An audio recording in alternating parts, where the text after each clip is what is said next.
I thought we had the worst Prime Minister at that stage, probably since Anthony Eden.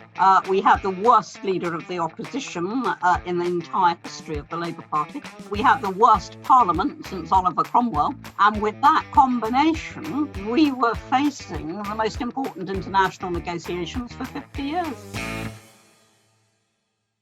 Welcome everybody to this week's episode of the Two Things You Shouldn't Talk About podcast. So thanks for joining. So I'm delighted to be able to welcome our guest today, former MP, Minister and indeed Member of European Parliament, Anne Widdecombe. Welcome, Anne. Thanks so much for joining today. Great pleasure to be here. Yeah, so I was really excited when you accepted my offer to join because you've been a key figure of conservatism for so many years. So who better to talk about issues of conservative politics, even Brexit with, than someone who's been there and seen it all. So it's great to have you on. So I just wanted to start off just by asking, or just going into your background a little bit, just how you got involved in politics and sort of where that interest came from. So do you want to go ahead then and talk a little bit just about where that interest started and how you maybe started considering politics as a career? I'd always been interested in politics. I decided I wanted to go into politics from a fairly early age. But I think then it was for all the wrong reasons. I was in my teens. And of course, I was growing up. I was one of the immediate post-war generation. And British life was still very much dominated by the war. All the dramas, all the films, all the novels, they all seemed to be based on the war. Mm-hmm. And the towering figure of those years, of course, the war years, was Winston Churchill. And I think I seriously thought when I was in my mid-teens that if you were a politician, you could be like Winston Churchill and you could make great speeches and change the world. And all I can say now is I wish. But that's what I thought then. But by the time I was 20, I had a much more realistic appreciation of what a politician actually does and what's involved. But I still very much wanted to do it. I was very driven by wanting to fight socialism. Now, if you say that to a young person today, they'll probably look at you as if you're talking Greek. Of course, why would you want to fight socialism is what they'll say. But when I was that age, the world was divided into two very, very sharp, conflicting political ideologies. It was communism versus capitalism. Mm-hmm. And the manifestation of that, of course, was the Cold War. Right. But in individual Western societies, it was more likely to be socialism versus capitalism. But it was real socialism. It was red in tooth and claw. It wasn't Tony Blair's New Labour. It wasn't Keir Starmer. It was real socialism. And everybody knew which side they were on. You were on one side or the other. And you never heard people say to you on doorsteps in those days, oh, well, of course, it doesn't make any difference, because they knew it was going to make a really enormous difference as to which party won the general election, that the country would be run in two completely different ways. So we were very, very engaged. And I was a part of that. So where did this idea of being against socialism, give us a little bit of why you think socialism was such a bad idea, why you thought in those days it was such a menace to society? Where did this opposition to socialism come from? That sort of socialism really was a menace to society. I mean, people were on strike more often than they were working. I was a commuter in the early 70s, travelling from the home counties into London. And you never knew if the trains were going to run. And it wasn't even always official strikes. You had the wildcat strikes. You had the closed shop, whereby you were compelled to join a union before you'd even be allowed to do a particular sort of job. I mean, amazing as it may seem, they even had what they called the 10 o'clock rule, which was you all took up your work positions. And unless the management had said to you by 10 o'clock, actually, I want you somewhere else today, you couldn't move. I mean, it was that bad. People don't realise how bad it was. And it needed breaking. And it took Thatcher eventually to break it. Yes, well, Thatcher is definitely a key influence of mine, definitely a figure that I have a lot of admiration for. It just seems in those days that I mean, as someone who I was born in 1997, so I definitely bypassed all that era. But even looking back on videos in terms of just how crippled society was by the looming threat of strikes and even the coal miners' strike, and that just how that sort of paralyzed society. I think there was definitely a need for someone to come and break that stranglehold on society, because yes, I believe in people's freedom to be part of a union and to involve themselves in that. But when the union is it became a mob really in society at that time. The union tried to almost coerce society into doing its bidding, and indeed enforcing that brand of politics. So did your background in conservative thought then, was that just part of your upbringing, or did you just see it as a result of seeing what the socialist ideals were doing to society at that time? I think it was a mixture of both. My parents were conservatives, although because my father was a civil servant, he couldn't say so. Right. And in those days, it was much stricter in the civil service. You did not reveal your politics. Even if everybody guessed what they were, you still didn't say what they were.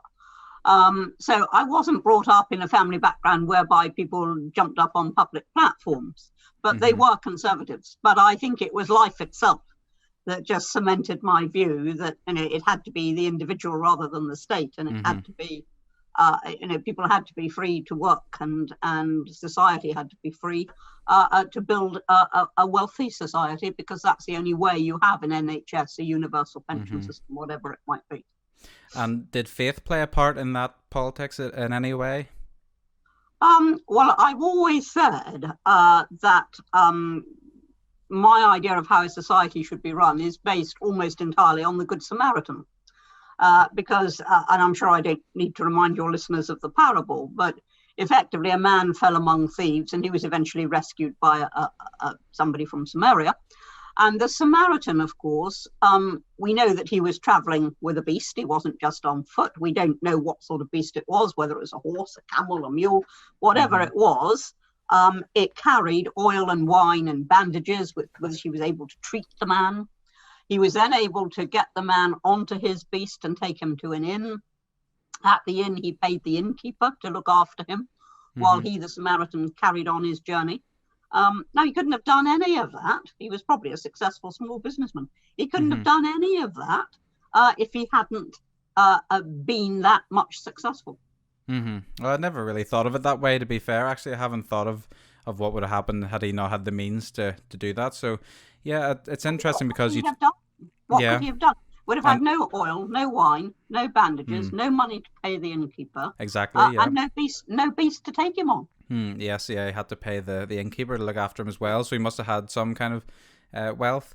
And it's interesting, you mentioned about the individual and collectivism. Would you say then that there's a faith-based argument for society being tilted slightly more towards individual liberty and the responsibility of the individual rather than collectivism?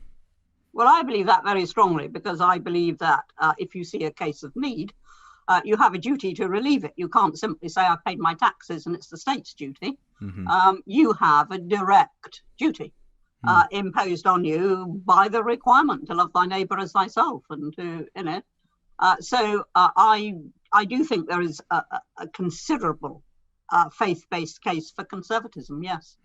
It's interesting when I hear people saying about how socialist policies, perhaps this idea of the government taking care of people, is more compassionate in some way. But when you think about it, really, I guess what people are doing is they're abdicating their own personal responsibility to intervene in situations of need, and they're sort of saying, well, someone else will deal with that. That's if society can take care, I don't have to actually go and talk to these people or help them. It's society that should take care of these people. So I always thought maybe it doesn't sound to me like the more compassionate of the two, when you think about in that way.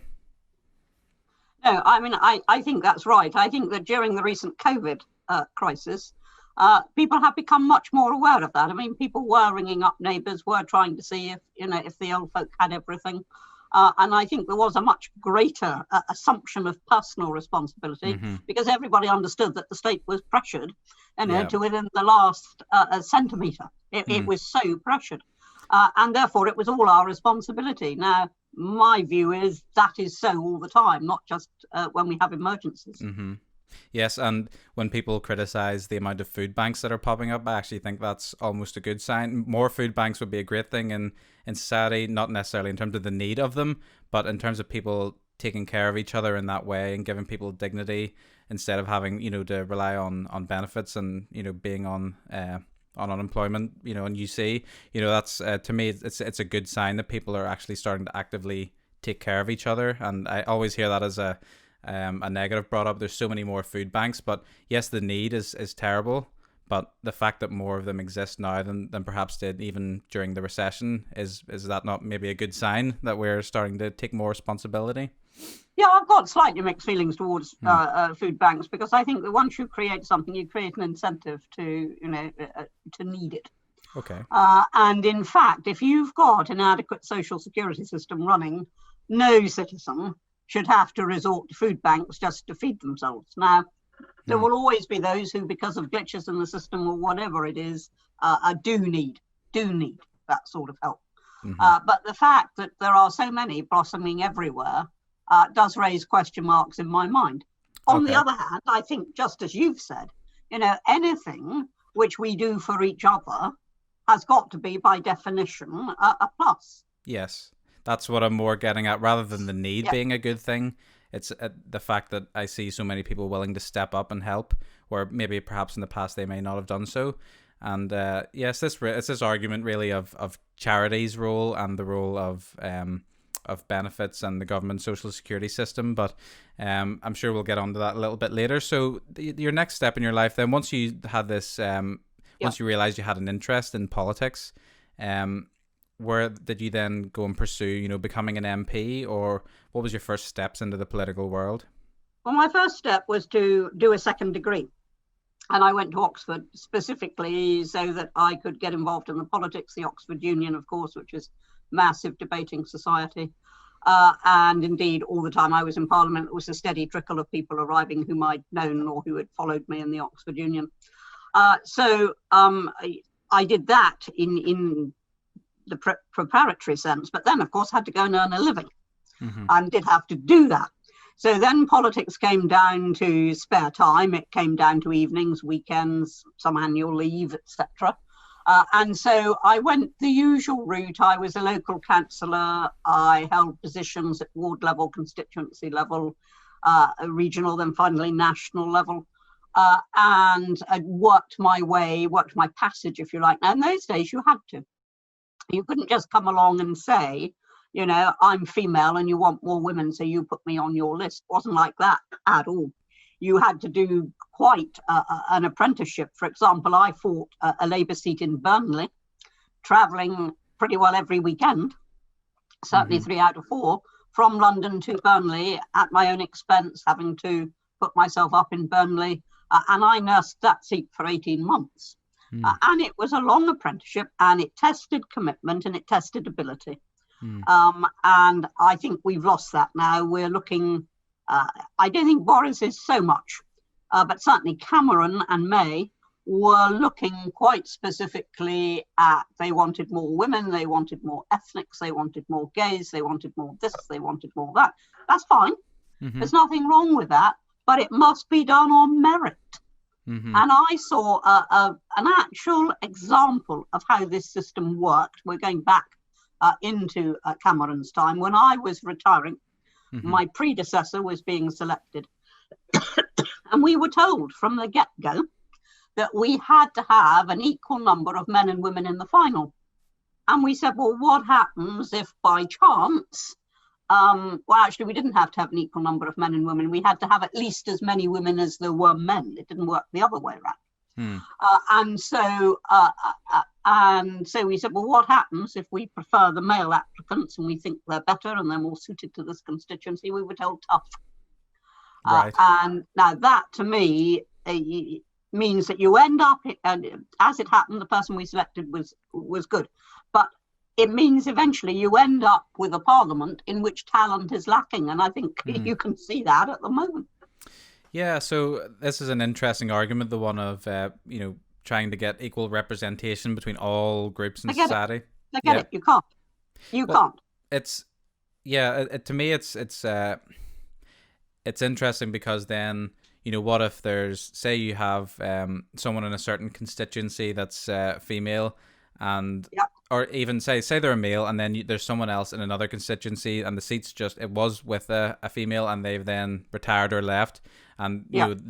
maybe the one of the brightest talents you could have seen in a long time comes in their male. So then can you not select them? Do they have to just wait their turn until another man retires? So it's interesting in that, because yes, I agree that it's opportunity that should be available, not necessarily lifting people up and putting them in positions by which community they belong to, because I guess that really is the root of discrimination. That's what it is. I've always believed in a meritocracy rather than in quotas.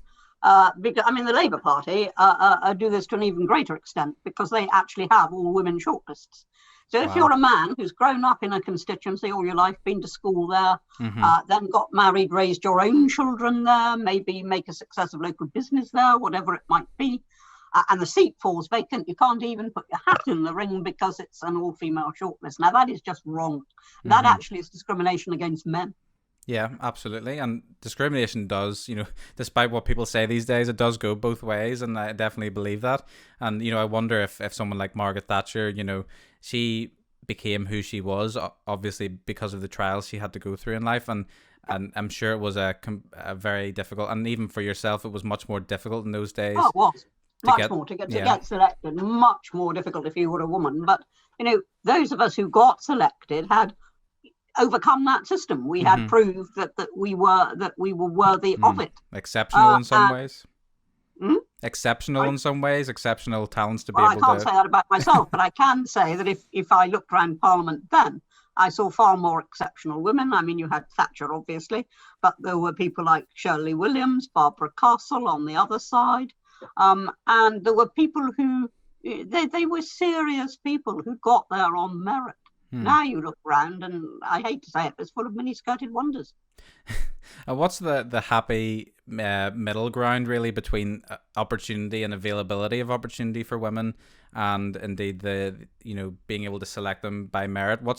How do you encourage minority, I guess, participation in terms of races, and for more women to get involved, yet without? Well, one of the problems was, of course, that women were not coming forward. If you actually looked at applications for the list, that's before constituency level.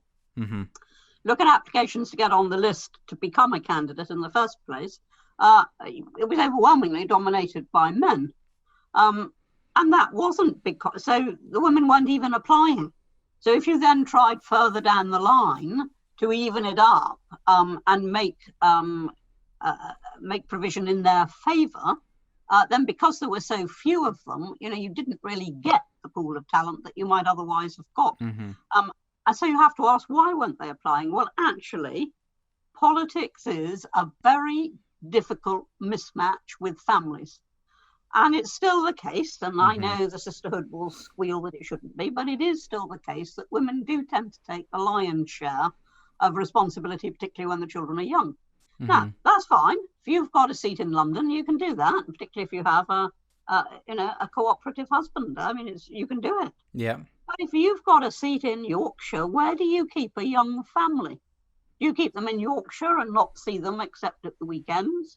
Do you bring them up and down to London and Yorkshire, always commuting between the two? Do you keep them in London, and then what happens when you go back to the constituency?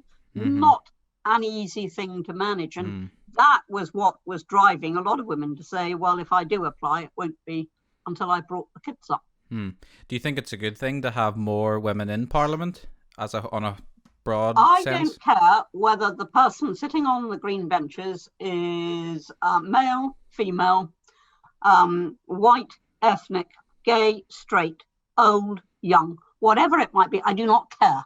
I care only that they are meritorious. Yep, and that they're able to do the job well. Yep. Yeah, no, it's interesting, just like I said, because there's such a push to try and make Parliament so representative. And I can see the benefits of people from all parts of society being represented, but at the same time, if you make such an easy path for people who perhaps aren't suited for it, perhaps don't have the right temperament, and they're just doing it because it's an easy way for them to make a good bit of money, then you end up with people who just aren't passionate about the work, and that's what I worry about. I would love it if people, when you think about the women that have come through and been members of parliament in the past, and despite the odds, they're people who are really passionate, like yourself, about serving people. And I wonder if it's too easy. Do you lose some of that, the passion for the job? Oh, I mean, I think if it's too easy, then you do, because as I say, we were tried and tested. I had to nurse a seat for 18 months. I then had to fight another marginal seat before I got my current one. Whereas in the days when they were running the A list and favouring women, you could walk into a safe seat first time. And so you haven't been tested and you don't really understand what's involved in it. And I think it shocked quite a lot of people when they got into Parliament. And yeah, you need to be passionate. You need to be prepared to overcome all the difficulties because you really want to be there. Male or female, you need to be passionate about the job. And I always used to say, people used to say to me, when did I think I might retire? Was I going to go on for 40 years? Was I, what was I going to do? And I always said, I will retire when I think I'm losing my sense of outrage. Because to help people, you need to be outraged or angry that they have been treated in the way that they have been treated. And I thought, if ever I get to the point where it's just another problem, from another constituent on another surgery, that would be no good. I wanted to retain my sense of outrage. And indeed, I did feel that towards the very end, becoming a bit blunted. And did you encounter people in your time in Parliament that really were there for the paycheck and didn't have that sense? I don't think anybody goes into Parliament for the pay, quite honestly. Right. But I think there were a lot of people there who were time servers, who it was difficult for you to see what they might have done if they were no longer in Parliament. They hadn't got a professional qualification behind them. They weren't doctors. They weren't solicitors. What would they do? What would they do? That's quite a question. And in terms of the election process, what's that like to go through to get yourself elected in the first place? Well, of course, it depends what sort of seat you're in. Now, I've had 4 very different experiences. The first was in, as I've said, a very safe Labour seat. Nothing I could do mattered. I carried no responsibility. If I got something massively wrong, didn't matter. So there was this tremendous sense of freedom in that campaign. I did what I wanted to do and didn't have to worry about the consequences. And in fact, we did halve the Labour majority. But I was never going to win, and I knew that. So I wasn't going to cost the party a seat if I got something wrong. Then came Plymouth Devonport, which was a marginal. Okay. And indeed, David Owen was fighting the seat, as you've probably forgotten because it was certainly before your time. But there was an alliance between a party called the SDP and the Liberals. And he was fighting as an alliance candidate. So we didn't know, was he still going to hold the seat because he left Labour? Was Labour still going to hold the seat? Was I going to come through the middle if they split? We had the party hierarchy pouring into Devonport virtually every day. Everything I did, was hugely publicised. There was a real sense of responsibility in that campaign that I must not get things wrong. Then came Maidstone, which was a safe Tory seat, so suddenly it's gone the other way. And that was very different because I fought that campaign genuinely believing I'd be in Parliament at the end of it. And of course I didn't with the other 2. And then, right at the end of my political career, and long after I'd left the House of Commons, I stood for the Brexit Party. And the Brexit Party decided that it wasn't going to contest the Conservative seats. And from that moment, we lost our right to publicity and the party political broadcasts. And of course, people were terribly worried that, we might actually damage the Conservative vote. So I knew right from the start that, I was fighting for 3rd place. I was fighting the Lib Dems and the Greens and any oddities that happened to be around for 3rd place. And that was something very different again. People say, is it depressing when you're fighting that sort of campaign? No, it's not depressing if you really believe in the thing you're fighting for, and I most certainly did. but it means there isn't an end game. You don't expect to be in Parliament. You expect to be exactly where you were before you started fighting the campaign. Yeah, you mentioned about the alliance sort of party that was going on in the, I guess it was the 80s and 90s. And 80s. Yes, is that, believe it or not, I learned most about that, I think, from watching Spitting Image reruns from back in the day. That's how I got most of my knowledge of that era of politics, believe it or not. So I sort of know the characters, but not from personal experience. So you ran as an MP for the Brexit Party, or just an MEP? No. I'm an MEP. I won, and yes, as an MEP, yeah. Yeah, no. I'm talking about the December 19 election when I fought to be an MP. Now, had we contested every single seat, I think our fortunes would have been a bit different. But Nigel Farage decided, for I think the right reasons, that we mustn't risk the Labour Party getting in by us damaging the Conservatives. So as long as the Conservatives gave undertakings on Brexit, which of course Boris did, big time, we were prepared not to fight seats which were currently held by Conservatives, not to undermine the Conservatives in those seats. But it did then weaken our position hugely as a national party. Yeah, so let's talk a little bit about Brexit and indeed the Brexit Party. So you, as you mentioned, had retired at that stage from, I guess, from public service and being an MP in that. So when did the idea of running as a Brexit candidate come up? Were you approached, or was that your doing? No, it was my doing. I was having a very nice life. I'd retired, as you rightly say, 9 years earlier. I'd retired. Hadn't been involved in active politics since. Had done very pleasant things like Strictly Come Dancing. Yeah. And other reality shows like that, and quiz programs. And I was having a very nice, gentle life. Living on Dartmoor, beautiful part of the country. Everything was going absolutely spiffingly, and I wasn't really looking for any sort of return to politics.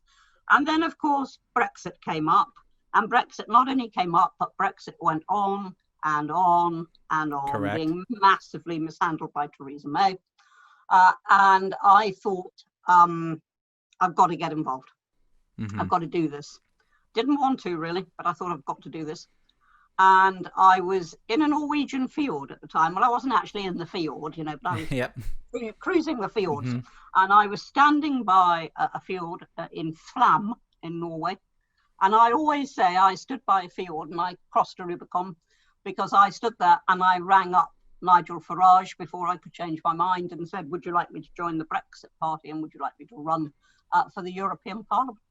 I'm sure he bit your hand off for that, yeah. Pause on the other end. Well, what was his reaction to that? Well, he was delighted, but as I say, there was a surprised pause. I didn't think that was the pause he was expecting to get that day. Oh, I'm sure it wasn't. No, but I'm sure he was also delighted for any strong figures and publicity that the party could get at that stage. And I guess of course, we swept the board at the European elections. Yes, absolutely. And the nation was thoroughly fed up. Yeah. The party grew from really the repeated attempts at getting a deal passed through Parliament, and I guess this is what really stuffed Theresa May's government, really, is this whole idea of trying to get parliamentary approval for this withdrawal bill, I guess, and how many attempts they had to try to do that. Even looking back, it feels like it was yesterday, but it feels like also a lifetime ago, because at that stage all of our lives were just absorbed with Brexit, and now even before the referendum, and in some ways after the referendum, people have just gone back to the bliss of not having to think about that every day. But what then? So yes, Theresa May obviously failed to get that through then. So do you think that's what sparked then this sort of outrage that you should get involved? Yes, I'm quite convinced it did. She completely messed it up. She was a Remainer. She'd voted Remain. I don't think her heart was ever in it, but she did perceive a duty to deliver Brexit. But her idea of Brexit, of course, and a Brexiteer's idea of Brexit were two completely different things. And she, first of all, she threw away the majority that she'd inherited from Cameron with that very ill-conceived election campaign. So she didn't even have a majority, which is an impossible decision, a position from which to actually deliver very, very major change. So she was up against it from the start. And her own approach didn't help, so Parliament voted against the withdrawal agreement. So they simply just bring it back a couple of months later, unaltered. Well, what did they expect Parliament was going to do at that point? Mm-hmm. So I thought we had the worst Prime Minister at that stage, probably since Anthony Eden. We had the worst leader of the opposition in the entire history of the Labour Party. We had the worst Parliament since Oliver Cromwell. And with that combination, we were facing the most important international negotiations for 50 years. And it was an appalling situation for Britain to be in. It's interesting because I remember hearing that she had called the snap election, and I thought, well, this is hers for the taking. This is like taking candy from a baby, really. This is one that they could definitely have won. But I think they did everything in that campaign to make themselves unelectable, really. Her problem was her vanity, quite bluntly. She believed that she was the key to winning that election, strong and stable. And I'm backing Theresa May was the big campaign, yeah. She ran it on very presidential lines. And the rest of the cabinet hardly got a look in. And that was a grievous mistake to make, because it meant that when she got things wrong, there was nothing else around to counteract it. I thought she deserved the result she got. I didn't want her to get that result because there was no way that I ever wanted a Corbyn government. But I thought she deserved the result she got. Well, at least then the DUP were able to say they were right when all those times that they had said in Northern Ireland that they could be the kingmakers. For once they got their wish. But yes, I remember as well, for someone that was running along these presidential lines and all being about her, she didn't take part in any debates or anything like that. So this to me was the problem. But if you base a campaign on you and then you don't turn up, what are people meant to think? Does that seem like a leader? I agree. It was a farcical campaign, but there we go. So then, and it was an arrogant campaign. Yeah, it seemed that way. Yeah. So you called up Nigel Farage then. So yes. What did he have an idea of what the Brexit Party was at that stage, or had he just announced it, or at what part in this conception of the party did you call him? No, we'd only been around as a party for a few weeks, and I gave up a party that I'd belonged to for 55 years. To join this party that had only been around for a few weeks, because I felt we needed to cut through the Brexit problem. We needed to get Britain out. We needed to be free of the EU to become a sovereign nation. Was that a tough decision? And there was only Sorry? Was that a tough decision, about leaving the Conservative Party? Very. Anybody who thinks that, being 55 years a member, I had been an MP for 23 years. I'd been a minister. I'd been in the shadow cabinet. I was spending my time going up and down the country, rallying the troops and talking to associations, fundraising for them. For 55 years in various forms, I had been a devotee of the Conservative Party. And suddenly I was saying, no, I'm leaving that. I am joining another party. That party will fight the party that I'm leaving, and I shall fight to win. Yeah. I can only imagine, that sort of, it's almost like changing a football team, but even more consequential, obviously. But, to think of us as a Man United fan leaving and going to support Liverpool, that would be, I'm sure it's a similar sort of feeling in terms of you're betraying what you've always been aligned with and worked towards your whole life. So yes, the party had only been round a couple of weeks then. So did you find yourself in the midst of deciding the platform of the party and what you were going to stand for and all that? Not really. It was, obviously we all had an input, particularly those of us who were standing for the European Parliament and expected to be representing the party. We had an input, as did ordinary members have an input. But this was a party which had only been around 5 weeks. We were facing imminent elections in the shape of the European elections. And I joined in April. We were fighting in May. I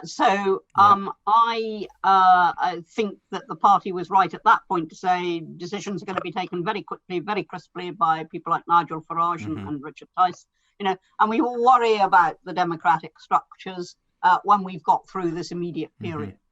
And I think that was the right thing to do. Did you know Nigel before joining the party very well? Not at all. Not at all. I went to see him when I came back from that particular cruise. I went to see him. I was met at the docks by one of the Brexit Party hierarchy with my nomination papers in her hand, which I had to sign and she had to take back immediately. That was how fine the whole thing had been cut. And what were your first impressions then of meeting Nigel and Richard and the people at the party? Well, I thought they were much more down to earth and more sensible than they'd often been portrayed. You know, there was this tendency to portray, well, certainly UKIP, you know, and before them the referendum party. There was this tendency to portray them as being, well, what David Cameron called a collection of nutters, and of course they're not at all. They're people who happen to believe in a particular future for Britain and happen to believe that that is worth fighting for. I thought the coverage of Nigel over his career has been extremely unfair and biased in a lot of ways. But he's done it. But he did it. Yeah, exactly. I mean, he did it. I mean, I thought in those days that someone who's basically steered the country out of the European Union and won European elections, I thought was that the man we want as Prime Minister. You know, that was what I was thinking as the next stage. But obviously things went the way of the Conservatives. But how did you have some sort of sense of being hesitant of being labelled, people would say, oh, the people that support Brexit are racists and they're bigots and they don't, all this stuff that was slapped on any Brexiteers, people, they said we were all a bunch of, I say we because that's the way I actually voted in the end, but to me there wasn't a question of it being a decision based on bigotry or being scared of people from the European Union. In fact, I love Europe and traveling there all the time, and it was totally a decision based on, I guess, national sovereignty for me and the way I see Britain going as a nation. But were you hesitant of being branded with that, tarred with that mud? Well, I knew I would be branded that way, but of course all you had to do was just look at the MEPs. We had more people from ethnic minorities sitting on our benches or on our seats as they are in the European Parliament. We had more of those than any other single party. And that, I think, was quite indicative. This wasn't about race. This was about the future of the country. And where did this idea that Brexiteers are racist, do you think, come from? I think probably the very early rhetoric against immigration. And some of the more forthright members of UKIP who possibly didn't help. But the fact is, it was never like that. If it had been like that, I wouldn't have joined it. I mean, I wouldn't have touched it with a 10-foot barge pole. But it was never like that. And as I say, we were the most racially diverse single party in the European Parliament. And you mentioned earlier some of your reasons for supporting or wanting to get involved in the Brexit Party. When did you realise you were a Eurosceptic? Was that many years earlier than that?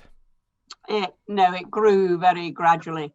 I began as a marginal Eurosceptic in the days of the 75 referendum campaign. But I actually campaigned to stay in. We had just joined, we had to ratify it. I actually campaigned to ratify the decision, even though I had doubts.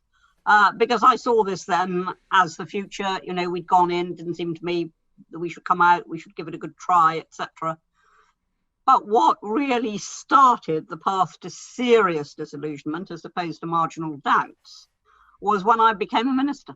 And I realised that we're not in charge of our own affairs. We couldn't do things that we wanted to do because the European said that we couldn't. We had to do things that we didn't want to do because the EU said that we should. Every single piece of legislation, every single clause of every single piece of legislation and sub-clause, every little bit of it used to be trawled over for compatibility with EU law. That's how completely unsovereign we were. And I finished nearly 7 years as a minister, 6.5 years, and I said, I want out. Now, having said that, I was always very cautious because I did want out. And I knew what I wanted to get away from. What I wasn't so certain about, what I was going towards. And I had doubts for a long time purely about the practicality of what would happen if we came out. I mean, Norway allegedly left. They're still, bound by all the rules of the single market. Well, forget it. I didn't want that. I didn't want us standing there with one leg in and one out and, having to do the rules but not having any say. I didn't want that. So was very, very cautious about it. But I gradually became convinced that it was possible to leave cleanly, which is what I wanted to do, not half in, half out, to leave cleanly and to thrive. And once I became convinced of that, nothing would stop me from trying to make it happen. So what was your opinion then on hearing Theresa May's withdrawal agreement when she first presented it? Well, the backstop was hideous, was one of the things that worried us all, because I do value the union. It was, I mean, there were many other things that were wrong with it. I mean, we always characterized it as a surrender treaty, rather than an agreement between equals. And I did not like it at all. But she would not budge from it. And of course, Boris then did make important changes, but still there's an awful lot in that agreement, as we know from this week's controversies, that are going to be very, very difficult for us in the future. So what then? I've always said we didn't need that sort of withdrawal agreement. We needed to decide what we would have to pay, and it was moral that we paid something because we'd entered into commitments. Yes. And these commitments lasted for years. So, we had to pay something to leave. I fully accepted that. I accepted that we had to sort out the issue of the rights of citizens who were already living in Britain, but who came from the EU and vice versa. And there were things like that I think it was right to sort out. What we never needed to sort out at that stage was our position vis-a-vis the EU. And agreeing a level playing field and that sort of nonsense. We didn't need that at that stage. So when did the idea of this sort of no deal Brexit perhaps being not such a terrible thing come along? Was that ever the plan? I think it was during the May years. I think when we were all saying, look, you can't get this through. It's heavily flawed. It actually isn't going to be a disaster to leave without a deal, providing we prepare for it in advance. So let's just do that, because my line is, if we have a clean break, we just say, no, we're off. We then negotiate from a completely different position if they want a trade deal. We negotiate as one sovereign state to another, not as an ex-servant to its former master. Yes, and I remember you used this kind of imagery whenever you were in the European Parliament of, breaking free from your former masters, ex-slaves breaking free. Do you think any of this rhetoric works against the chances of Britain getting a good deal, or do you believe that very little of what goes on in terms of the talking actually matters when it comes down to negotiating? I certainly don't think that what any individual MEP says, is going to have much of an impact. But you could say that about MPs in Parliament. In the end, it's what the government decides to do, and in this case, what the EU officials decide to do, that makes the difference. So no, I don't think that anybody's rhetoric, either for or against leaving, made a significant difference. The difference was made by Nigel's sustained efforts over nearly a quarter of a century.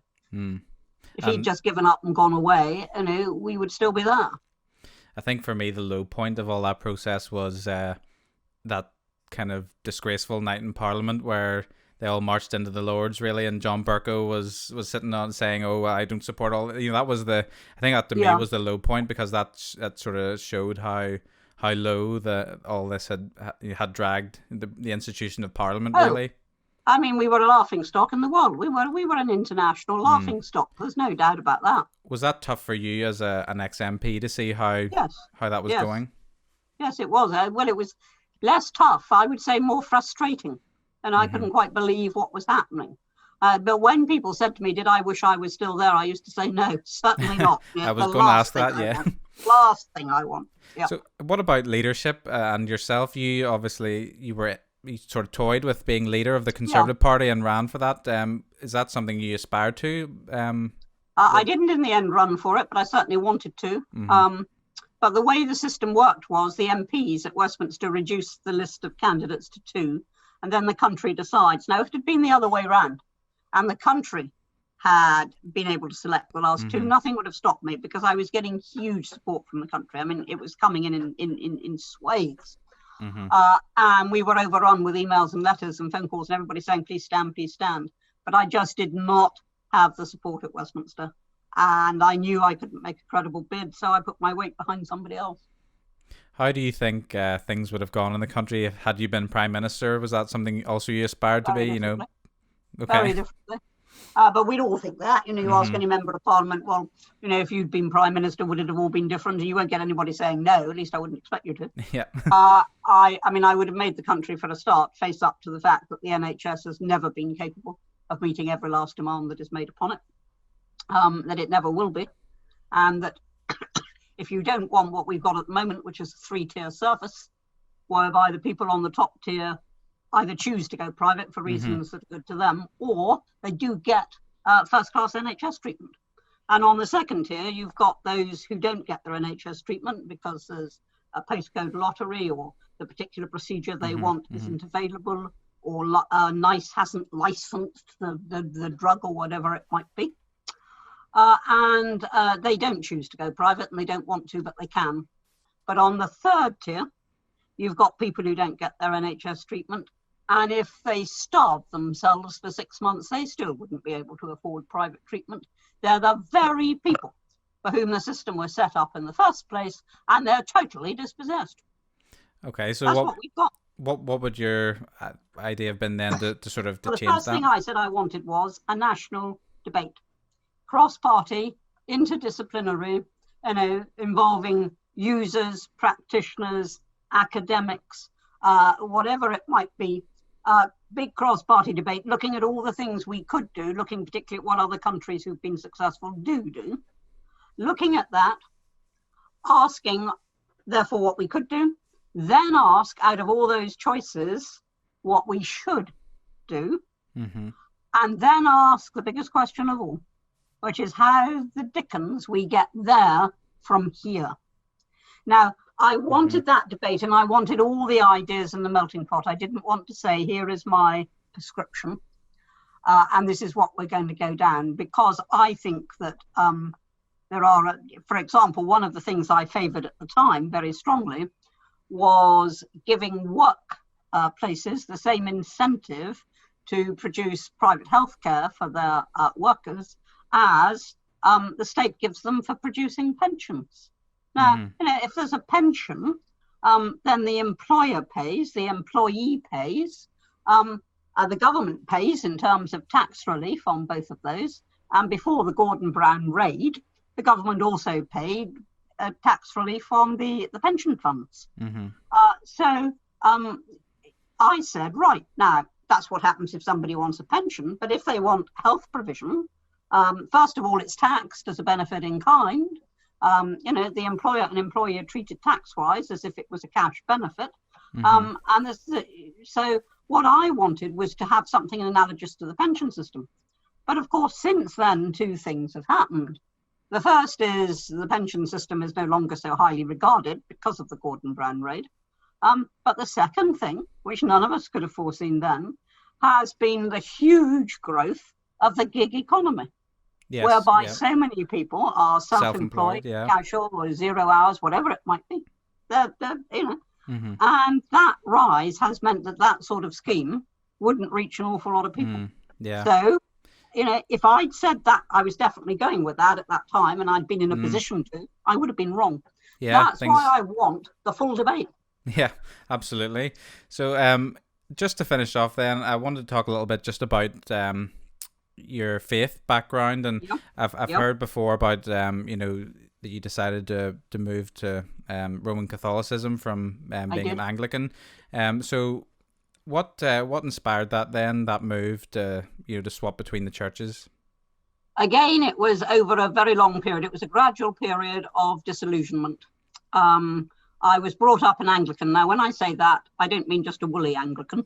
I mean a really practicing Anglican. My uncle was a vicar, my brother was a vicar, my young nephew is a vicar.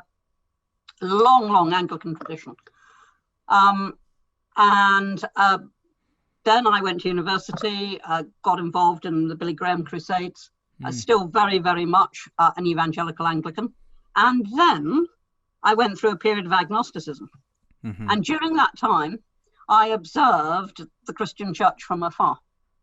And the Anglicans were always compromising. They're always compromising, never seemed to know what they stood for. Anything went. And as I put it, they were always sacrificing, creed to compromise, faith to fashion. So, but the Roman Catholic Church took the line that something is either true or not. It's either right or not. You can't have a situation whereby you judge truth by popularity. Something can be right, but still be profoundly unpopular, but it can still be right. I assume this includes your views on the like of gay marriage and abortion and things like that. Yeah, Have you always been staunchly against those in I've society? always been staunchly against abortion, always. I mean, even when I was an agnostic, I was staunchly against abortion, the taking of life, which I've opposed solidly throughout. So when people say to me, are you against abortion because you're a Catholic? I always say, no, probably the other way around. I'm probably a Catholic because I was against abortion, because that's how I came back into contact with Catholicism. I was helping to run the big abortion campaigns in Parliament. And of course, most of the people involved were Catholics, not all, but most. So as a person of faith, then, what do you see as the challenges facing society today in terms of what do you see as the big issues that are coming up affecting? I think the single biggest issue is materialism. It's the falling away from Christianity.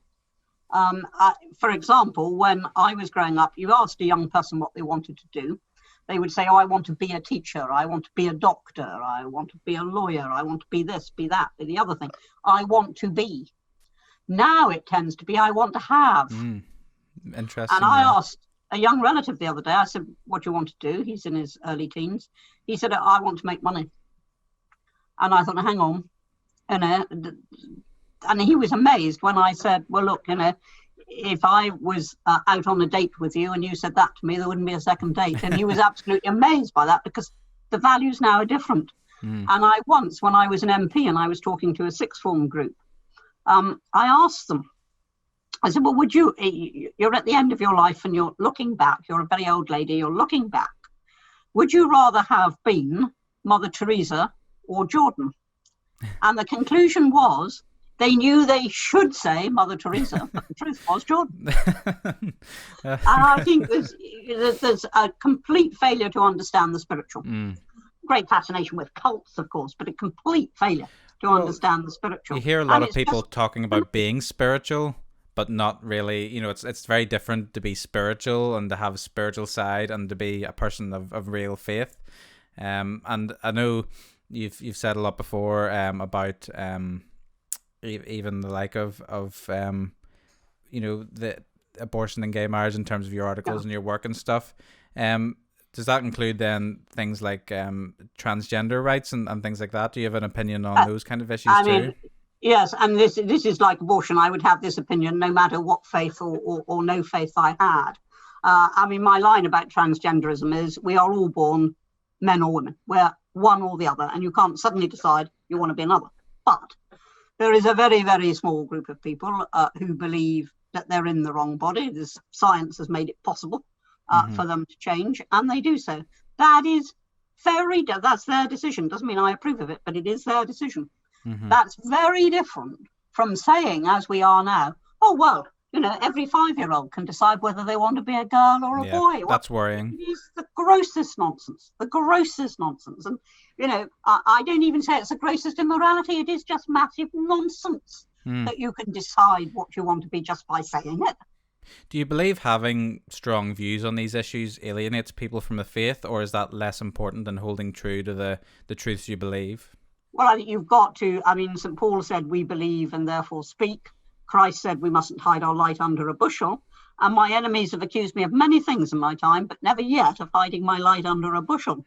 And I think you do need to speak out if you believe something, but it does matter the terms in which you speak out. I very often see reports of what I've said and it wasn't anything like what I've said because I don't quite speak in the terms in which people associate those sorts of views. Or with which people associate those sorts of views. So I think it's important how you phrase your arguments, but I think you stick to them. You stick to them. You don't just put your hand up and say, oh, well, that's where modern society is going. Modern society may be going wrong, and you're right to say that. Yeah. Well, I feel like we could talk for so much longer about these issues, and perhaps we can have another conversation at some time in the future. Yeah, But it's been great to have you on the show, and like I said, I would love to have you back anytime. But I'm aware you have other commitments, so I just wanted to give you my thanks for joining. And I know it's always hard whenever you're just another random person off the internet, but it was great to get your approval and your and to be able to have you on the show. So thanks so much for that. Just yes, I want to thank everyone for listening today and for watching.